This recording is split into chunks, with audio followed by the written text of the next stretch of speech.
오늘은 봄나는 이란 주제 가지고 주의 말씀을 함께 듣도록 하겠습니다.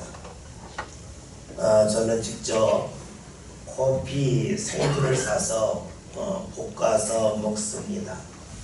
생두를 볶은 것을 원두라고 하는데 원두를 아주 진하게 내립니다. 한번 마실 분량만 내리지 않고 볶은 생두를 계속해서 내려서 유리병에 담았다가 그것을 냉장고에 넣습니다. 그리고 그것이 차지면 그것을 생수병에 옮깁니다. 커피를 볶을 때 제가 보통 1kg 정도 볶는데 1kg 정도 볶으면 500ml 생수병으로 3병 반 정도가 나옵니다. 커피 머신으로 커피를 내리고 나면 원두도 있지만 그 생두가 갈린 원두가 갈린 그 찌꺼기가 적지 않게 나옵니다. 갈리게 되면 그 사이에 공기가 있어서 그런지 분량이 훨씬 더 많습니다. 커피를 내린 후에 남은 가루는 방향제로 사용하거나 버려야 합니다. 방향제로 다 사용하면 좋겠지만 적지 않은 양이기 때문에 대부분은 그렇게 할 수가 없습니다. 버리는 방법은 거기에 두 가지가 있습니다. 하나는 쓰레기 봉투에 담아서 버리는 것이고 또 다른 하나는 교회 화단에 가서 그 땅을 판 후에 그것을 묻는 것입니다. 이 중에 제가 좋아하는 방법은 화단을 파서 거기에다가 커피 가루를 묻는 것입니다. 그렇게 하면 쓰레기 양도 줄고 또 그것이 거름이 돼서 땅에 도움이 되기 때문입니다. 그런데 그것은 마음대로 할 수가 없습니다. 왜냐하면 추운 겨울에는 땅이 얼어서 땅을 파기가 너무 힘들기 때문입니다. 겨울은 물만 어는 것이 아니죠. 땅도 옵니다. 그래서 똑같은 땅을 똑같은 삽으로 똑같은 저 자신이 파려고 해도 겨울에는 어렵습니다. 아무리 제가 힘써도 추운 겨울에는 땅을 팔 수가 없습니다. 그런데 겨울이 지나서 봄이 되어 기온이 오르면 상황은 달라집니다. 지금부터 10여일 전에 커피가루 부은 것을 화단에다가 묻으려고 삽을 가지고 갔습니다. 그런데 땅이 잘 파지지 않았습니다. 사발초라서 기온이 올라갔기 때문에 땅을 파기 쉬울 거라 알겠지만 땅속은 아직 얼어 있었습니다. 그래서 거기에 묻어있던 커피가루를 그대로 가지고 있었습니다. 그리고 이틀 전에 다시 화단에 가서 땅을 파는데 땅이 잘 파였습니다. 불과 1분도 되지 않아서 여기저기 땅을 팔 수가 있었고 커피가루를 물을 수가 있었습니다. 봄이 되기 전에는 추운 겨울에는 열심히 노력해도 잘 되지 아니하는 것이었습니다. 땅이 얼었기 때문이죠. 힘써도 할 수가 없었습니다. 그런데 봄날은 달랐습니다. 봄날에는 얼었던 땅이 녹으니까 삽질하기가 무척이나 쉬워졌습니다. 이렇게 보니까 겨울과 봄의 차이가 명확해졌습니다. 겨울에는 제가 힘써 노력해도 땅속으로 제가 삽을 넣을 수가 없었습니다. 무언가 묻을 수도 없고 심을 수도 없었고 땅속을 볼 수도 없었습니다. 봄날은 다르죠. 크게 힘들이지 않아도 땅을 팔 수가 있고 무언가 묻을 수도 있고 심을 수도 있고 땅속도 쉽게 볼 수 있었습니다. 이렇게 보니까 땅을 기준으로 볼 때에 겨울의 특징은 들어갈 수 없다 하는 결론에 이르게 되었고, 봄날은 들어갈 수 있게 되었다 하는 것을 알 수가 있습니다. 여러분, 들어가는 것만 그렇지 않죠. 나오는 것도 그렇죠. 겨울에는 땅을 파기도 힘들지만 땅을 파고 나서 거기에다가 씨앗을 심는다 할지라도 싹이 나오지 않습니다.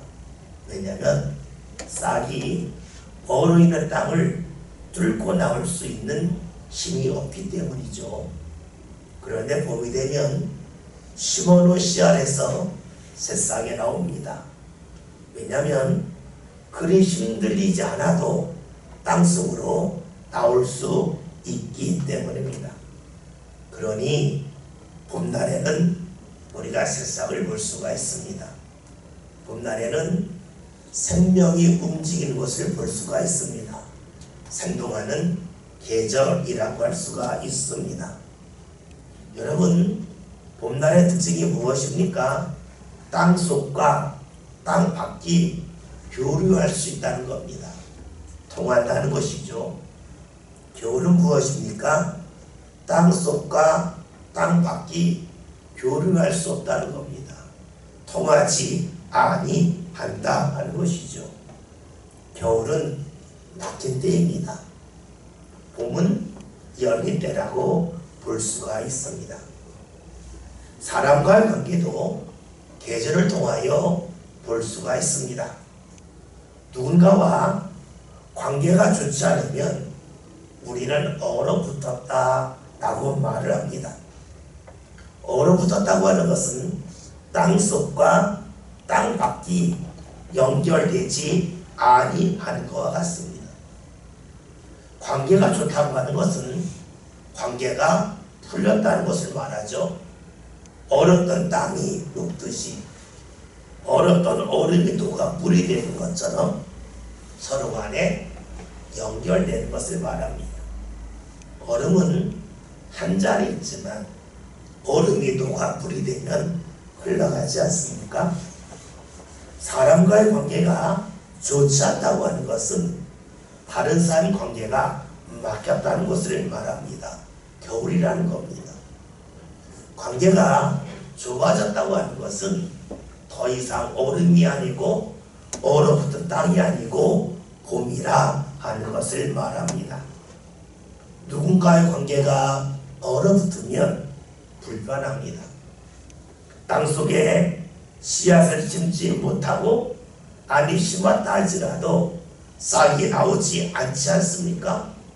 그것처럼 관계가 안 좋으면 말을 해도 상대가 듣지도 않고 들었다 할지라도 반응하지도 않습니다.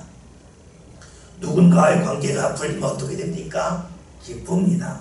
충분히 교류할 수 있기 때문입니다. 내 것을 전할 수도 있고 상대 것을 받을 수 있기 때문입니다.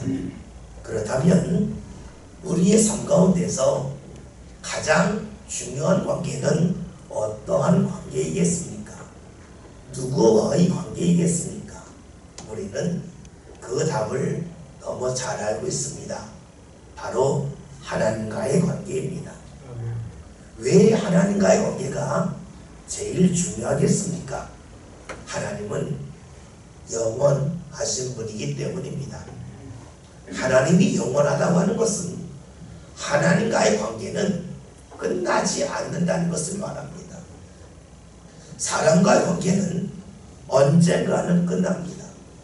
부모와 자녀 사이의 관계도 언젠가는 끝납니다. 부부 사이의 관계도 언젠가는 끝납니다. 누구나 다 죽기 때문이죠. 그러나 하나님은 영원하시기 때문에 하나님과 나와의 관계는 끊어지지 않습니다. 이 세상을 사는 동안에만이 아니라 우리가 죽어서 이 세상을 떠났다 할지라도 하나님과의 관계는 계속해서 이어집니다. 또 하나님은 영이시기 때문에 어디든지 계십니다. 사람처럼 공간의 제약을 받지 않습니다. 우리는 육체가 있어서 공간의 제약이 있죠. 누군가 함께하고 싶어도 함께할 수 없는 공간적인 거리가 있습니다. 그러나 하나님은 영이시기 때문에 언제나 어디서든지 우리와 함께하고 관계를 맺는 분입니다. 그 하나님은 모든 만물을 창조하시고 주관하신 분이시죠. 그러기에 모든 관계 속에서 가장 중요한 관계는 하나님과의 관계입니다. 오늘 성경에서는 하나님과의 관계에 대해서 우리에게 말씀해 주고 있습니다. 말씀 17절을 함께 보겠습니다.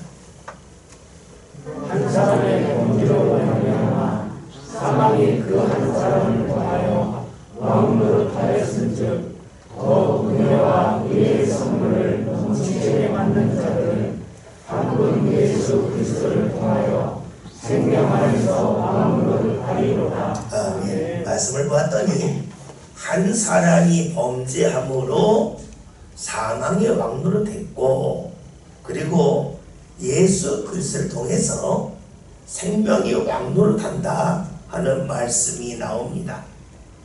한 성경에서 사망과 생명을 동시에 말씀하고 있습니다. 여기서 사망과 생명이라는 것이 우리의 육체가 죽고 사는 것을 말하는 것이겠습니까? 그러다면 본문을 도저히 이해할 수가 없습니다. 여기서 사망과 생명은 땅이 얼고 풀리는 것을 생각하면 보다 쉽게 이해할 수가 있습니다. 땅이 언 겨울에는 사람의 힘으로 땅을 팔 수가 없습니다. 서로 땅을 파서 무언가 심었다 할지라도 땅 속에 있는 것이 땅 밖으로 나올 수가 없습니다. 그러니까 겨울에 땅을 파라고 하는 것은 심만 될 뿐이고 그 수고는 헛될 뿐입니다. 본문에서 사망은 그런 것을 말합니다. 수고가 헛되라 하는 겁니다. 땅속과 땅밖이 교류할 수 없는 것처럼 말입니다. 그러면 생명은 무엇입니까? 생명은 땅이 풀리는 것입니다. 어렵던 땅이 풀리면 땅을 팔 수가 있고 땅 속에 무언가 심을 수가 있고 땅 속에 심은 씨앗이 땅 밖으로 나올 수가 있습니다. 교류합니다. 통합니다. 이것을 사람과 하나님에게 그대로 적용하면 됩니다. 사망은 사람과 하나님 사이에 교류할 수 없는 것을 말합니다. 통하지 않는 것을 말합니다.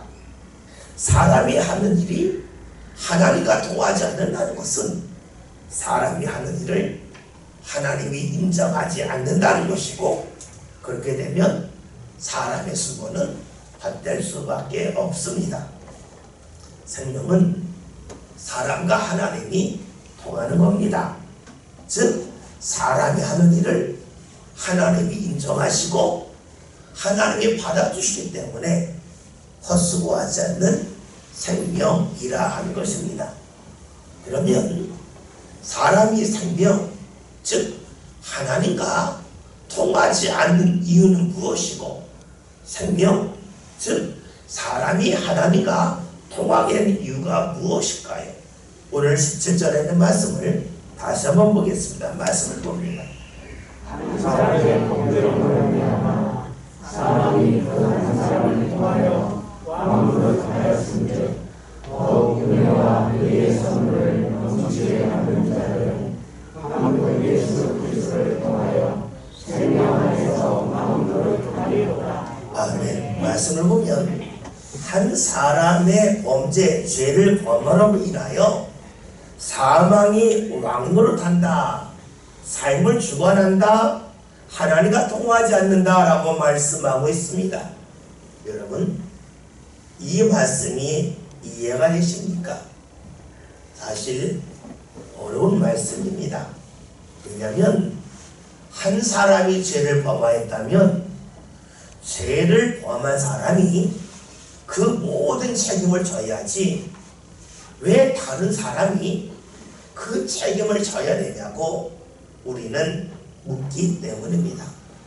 그러니까 한 사람이 죄를 범하여서 모든 사람에게 사망이 왕노를 한다는 말씀은 합리적이지 못합니다. 여기서 말하는 한 사람은 창세기 3장에 나오는 최초의 사람 아담을 말합니다. 아담이 한 것은 하나님이 먹지 말라고 한 선악을 알게 하는 나무의 열매를 먹는 죄를 범하였습니다. 아담 한 사람의 죄가 모든 사람이 책임져야 된다 하는 것이 본문의 말씀입니다. 여러분, 왜 아담이 지은 죄를 우리가 책임지며 살아야 되겠습니까? 좀 직설적으로 말한다면 부모가 죄를 범했다고 해서 자녀가 책임져야 합니까? 부모의 부모가 죄를 범한 것을 손주가 책임져야 됩니까? 우리는 아니라고 당연히 항의할 것입니다. 우리의 일반적인 상식으로는 이해할 수 없는 말씀입니다. 이해할 수 없을 때에 우리에게는 갈림길이 생깁니다. 이해할 수 없기 때문에 틀렸다고 포기할 수도 있습니다. 그런데 우리가 읽은 말씀은 하나님의 말씀입니다. 이해할 수 없다고 해서 잘못됐다고 할 수 없다는 겁니다. 마치 학생이 시험을 보는데 자신이 풀 수 없는 문제, 이해할 수 없는 문제가 출제되었을 때에 문제가 잘못됐다고, 이 문제 없어야 된다고 말하는 학생은 없습니다. 풀지 못하는 것은 자신의 실력이 부족한 것이지 문제가 잘못된 것은 아니기 때문입니다. 성경은 하나님의 감동으로 기록된 말씀입니다. 즉 하나님의 뜻이 온전히 드러나 있습니다. 그렇기에 우리는 이 말씀을 이해하려고 힘써야 됩니다. 한번 질문해 봅시다. 여기 있는 모든 성도들은 다 한국말을 사용합니다. 왜 한국말을 사용합니까? 여러분이 태어나면서부터 나는 한국말 써야지 하는 의지를 갖고 태어난 사람은 한 사람도 없습니다. 여러분이 한국말을 쓰는 것은 여러분의 부모가 한국말을 쓰기 때문입니다. 여러분의 부모가 한국말을 쓰는 것은 여러분의 부모의 부모가 한국말을 사용하기 때문입니다. 그렇다면 한국말을 맨 처음에 누가 썼는지 몰라도 그 사람 때문에 그 사람의 후손들이 다 한국말을 사용합니다. 원해서 사용하는 것이 아닙니다. 자연스럽게 그 말을 사용하는 것입니다. 그런데 한국말을 다시 한번 살펴봅시다. 한국말과 다른 나라, 특히 영어와 다른 점이 있습니다. 영어는 주어가 있고 동사가 있습니다. 그리고 보어나 보충하는 말이나 목적에 관한 말이 있습니다. 근데 한국말은 주어가 있고 목적어가 있고 그리고 나중에 동사가 있습니다. 가령 나는 배가 고파서 식당에 간다라고 말하지, 나는 식당에 간다, 배가 고파서 이렇게 표현하지 않습니다. 한국말은 무언가 행동하기 전에 목적을 앞에 둡니다. 그러니까 한국 사람들은 무슨 일을 할 때 꼭 묻습니다. 이거 왜 이래요? 이유를 묻습니다. 왜냐하면 이유가 있어야 행동할 수 있기 때문에 그렇습니다. 다른 말로 한국 사람들은 명분을 중요하게 여깁니다. 나 식당에 갔다. 왜가? 묻는 겁니다. 내가 배가 고프기 때문에 가는 겁니다. 즉 한국 사람들은 자연스럽게 한국말을 사용하면서 무슨 일을 하든지 왜 되는지 이유와 명분을 묻습니다. 영어권 사람들은 행동부터 합니다. 동사가 안 되기 때문이죠. 그래도 말이 됩니다. 그런데 한국말은 행동하면 안 됩니다. 이유가 있어야 돼요. 명분이 있어야 돼요. 그래야 행동할 수가 있습니다. 우리는 원해서 그렇게 말하고 그렇게 생각하는 것이 아닙니다. 우리 부모들이, 우리 조상들이 맨 처음에 한국말을 사용한 사람이 그렇게 했기 때문에 우리는 자연스럽게 그렇게 살아갑니다. 우리가 잘 아는 말 중에 펭귄 효과라는 말이 있습니다. 남극에 펭귄들이 있는데 펭귄들이 물고기를 먹기 위해서 바닷속으로 들어가야 됩니다. 근데 바닷속으로 들어가려면 그 바닷가 앞에 바다표범들이 앞에서 오는 펭귄을 잡아먹으려 합니다. 그렇기 때문에 펭귄들이 모두라 겁을 내서 움직이지 못하고 가만히 있습니다. 바닷속에 들어가야 되는데 바다표범한테 잡혀 죽을까봐 머뭇거립니다. 그런데 어떤 성격 급하고 용감한 펭귄이 먼저 바닷속에 뛰어 들어갑니다. 한 마리가 들어가면 나머지들이 우르르 들어갑니다. 이것을 가지고 펭귄 효과라고 말하죠. 물건을 살 때에 살까 말까 주저있는데 누군가 사면 덩달아 사지 않습니까? 이것이 바로 펭귄 효과입니다. 우리는 이쯤 되면 한 사람의 죄로 인하여서 다른 사람이 죄를 범한다는 말을 이해할 수가 있습니다. 한 사람의 말을 다른 사람이 따라하고 한 사람의 행동을 다른 사람이 따라가고 한 사람의 죄를 다른 사람들이 거부하지 않고 따라간다는 것이지요. 그 죄가 무엇입니까? 하나님이 먹지 말라고 한 선악을 알게 하는 나무의 열매를 먹는 것입니다. 다시 말하면 무언가 결정할 때에 하나님의 결정을 따르기보다는 내가 결정하는 것을 좋아하는 것이 바로 아담의 모습인데 그 모습이 죄라는 것이고 그러한 죄를 모든 사람들이 따라한다는 겁니다. 왜냐하면 사람들은 누군가 시키면 싫고 내가 결정하는 것을 좋아하기 때문입니다. 이렇게 자기 스스로 결정하는 사람은 하나님의 결정을 좋아하지 않습니다. 하나님을 가까이 하고 싶어하지 아니합니다. 그래서 하나님과 거리가 멀어집니다. 하나님과 통하지 않습니다. 그 결과를 오늘 성경에서는 사망이라고 말합니다. 사망은 통하지 않는 겁니다. 얼어있는 땅이 땅속과 땅밖이 잘 연결되지 아니하는 것처럼 이 세상을 사는 우리들이 이 세상 밖에서 모든 것을 주관하시는 하나님과 통하지 않는 것을 사망이라고 말합니다. 하나님과 연결되지 않았다는 것이지요. 그런데 성경은 이 사망을 넘어서서 생명이 있음을 우리에게 말씀해주고 있습니다.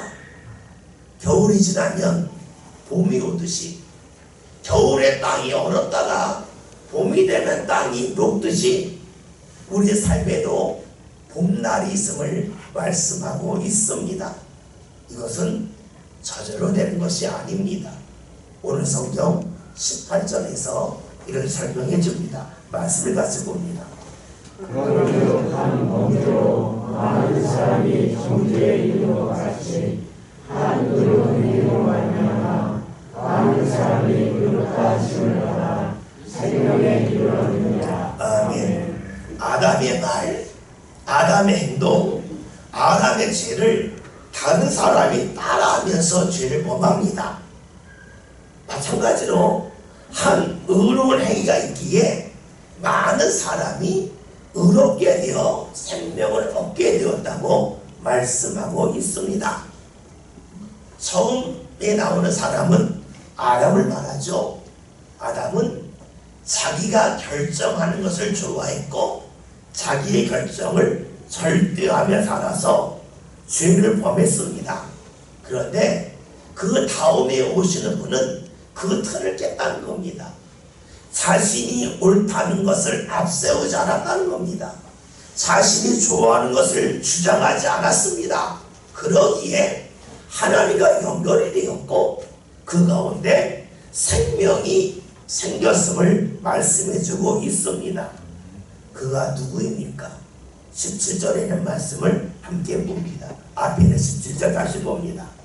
한 사람의 범죄로 말미암아 사람이 그 한 사람을 통하여 왕노를 하였은즉 더욱 은혜와 의의 선물을 넘치게 받는 자들은 한 분 예수 그리스도를 통하여 생명 안에서 왕노를 하리라. 아멘. 말씀을 봤더니 의로운 일을 하신 분이 바로 예수 그리스도라고 말합니다. 여러분, 예수님이 하신 일이 무엇입니까? 예수님은 하나님과 같은 분입니다. 능력이 넘칩니다. 못할 일이 없습니다. 그런데 그 능력을 자신을 위해서는 한 번도 사용하지 않습니다. 능력을 사용하기 전에 반드시 하나님께 묻고 기도했습니다. 자신의 뜻을 앞세우지 않고 하나님을 인정합니다. 그러기에 하나님은 예수를 통해서 영광을 받으십니다. 사람들은 자기를 주장하기 때문에 하나님을 높일 수 없지만 예수님을 하나님을 인정하기에 하나님이 영광을 받으십니다. 다른 말로 하면 사람들은 하나님께 순종하지 못하지만 예수님은 온전히 순종하심을 통해서 하나님께 영광을 돌리셨습니다. 이를 19절이 우리에게 알려줍니다. 말씀을 봅니다. 19절입니다. 한 사람이 순종하지 아니하고 많은 사람이 죄인인 것 같이 한 사람이 순종하심으로 많은 사람이 의인이 되리라. 아멘. 우리는 말씀을 읽으면서 이런 질문을 하게 됩니다. 우리보다 앞선 한 사람이 말하고 행동하고 죄를 범하는 것은 자기 중심적이었기 때문에 이를 따라가는 것은 쉽다는 겁니다. 그러니까 한 사람이 죄를 범하여 모든 사람이 죄를 범한다는 이 말씀은 이해할 수가 있습니다. 그런데 문제는 다음에 있는 말씀입니다. 예수님은 자신이 아닌 하나님을 앞세우며 사셨는데 우리는 그 예수님을 따라갈 수 없다는 데 있습니다. 여러분, 한 사람이 죄를 범하여서 그 뒤에는 모든 사람이 죄를 범했다는 말씀은 받아들이기가 쉽습니다.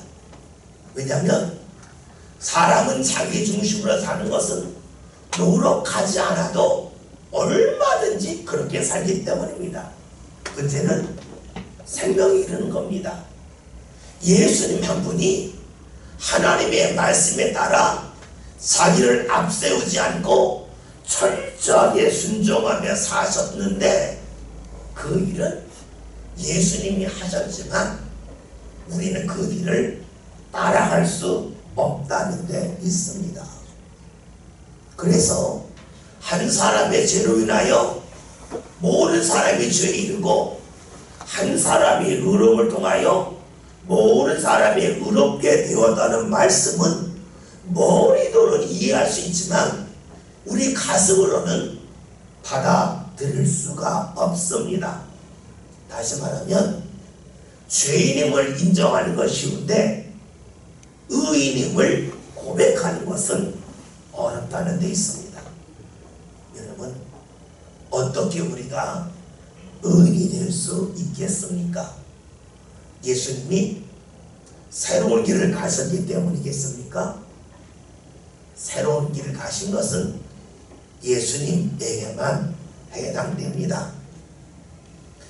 우리가 의인이 된 것은, 생명에 이르는 것은, 하나님과 동하는 것은 예수님께서 새로운 길을 가셨기 때문만이 아닙니다. 그 예수님이 오늘 우리와 함께 하시기 때문입니다.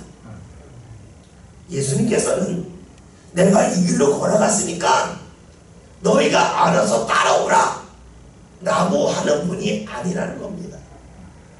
다른 종교에서는 내가 이 길을 갔으니까 내가 길을 닦아놓았다, 네가 이 길로 오라 하고 말합니다.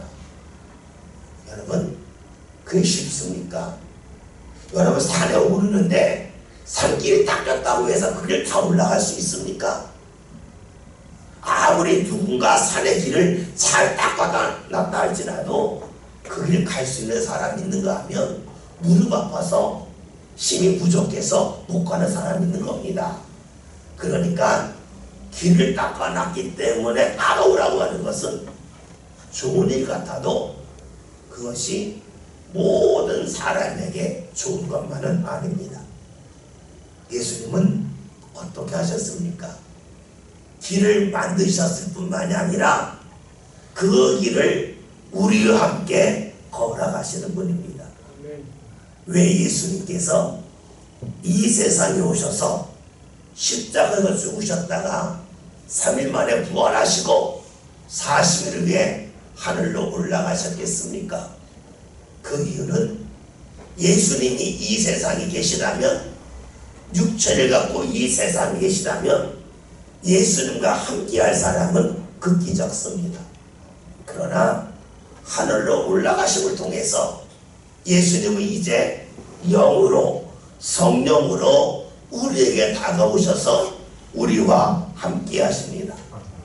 그러기에 모든 사람과 예수님은 함께 하실 수 있습니다. 예수님은 새로운 길을 만드실 뿐만이 아니라 그 길을 걸어갈 수 있도록 우리를 이끌어 주십니다. 그런데 우리는 여기서 이런 질문합니다.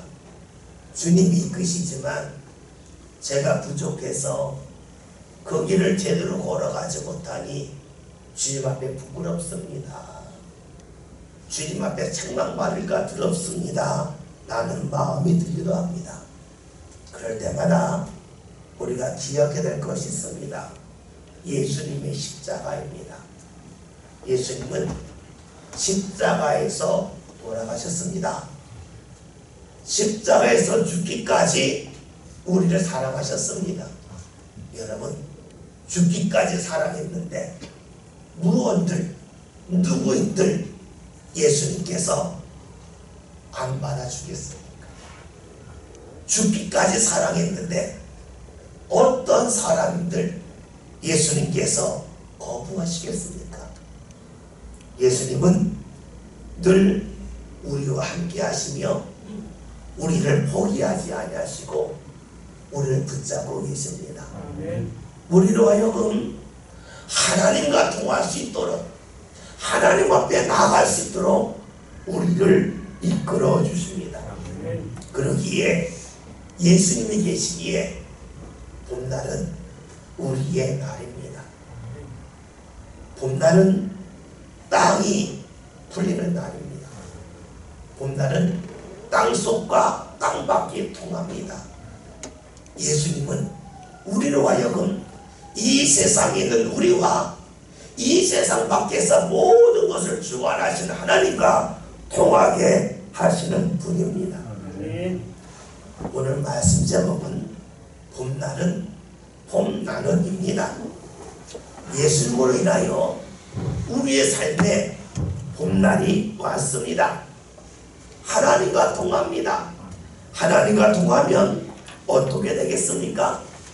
우리는 하나님 앞에 이르는 사람이 됩니다. 하나님 앞에 도저히 갈 수 없는 우리가 하나님 앞에 갑니다. 하나님의 인도를 받습니다. 그러니 우리는 예수님 덕분에 봄나는 인생을 살 수가 있습니다. 예수님은 우리의 삶 가운데 봄날이십니다. 그 예수님 때문에 우리는 하나님 앞에서 기죽지 않고 하나님 앞에서 봄나는 모습으로 살아갈 수가 있습니다. 여러분, 예수님의 함께 하심을 통해서 우리의 삶에 봄날이 옵니다. 예수님의 함께 하심을 통해서 이 세상에 사는 나와 이 세상 밖에서 모든 것을 주관하시는 하나님이 연결이 됩니다. 그러니 우리가 가까이 될 세상은 바로 예수님입니다. 어느 상황이든 어떤 일을 만나든 이를 잊지 맙시다. 내 삶이 하나님과 통해야 돼. 그러려면 예수 가까이 해야지. 이런 마음과 믿음이 저와 여러분의 삶 가운데 깊숙이 자리 잡아서 하나님 앞에서 봄나는 인생이 저와 여러분의 인생이 될 수 있기를 주의 이름으로 기원드립니다.